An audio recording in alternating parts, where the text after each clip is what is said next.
შინაგან საქმეთა სამინისტროს ქვემო ქართლის პოლიციის დეპარტამენტის მარნეულის რაიონული სამმართველოს თანამშრომლებმა ცხელ კვალზე ჩატარებული ოპერატიულ-სამძებრო ღონისძიებებისა და საგამოძიებო მოქმედებების შედეგად მარნეულში მომხდარ დაჭრის ფაქტთან დაკავშირებით ორი პირი 2003 წელს დაბადებული ემ და 2005 წელს დაბადებული რგ დააკავეს.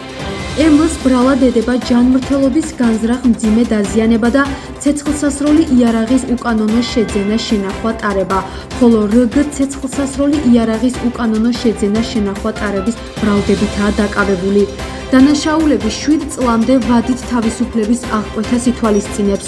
გამოძიებით დადგინდა, რომ ემ მიმდინარე წლის 4 ივნის მარნეულში წარსულში მომხდარი კონფლიქტის ნიადაგზე დაწყებული ურთიერთშელაპარაკებისას 1998 წელს დაბადებულ ვგ-ს ცეცხლსასროლი იარაღიდან გასროლით ჭრილობები მიაყენა, რის შემდეგაც რგ-სთან ერთად მიმავლას შეეცადა, თუმცა ორივე მათგანი პოლიციამ ბრალდებული სახით დააკავა.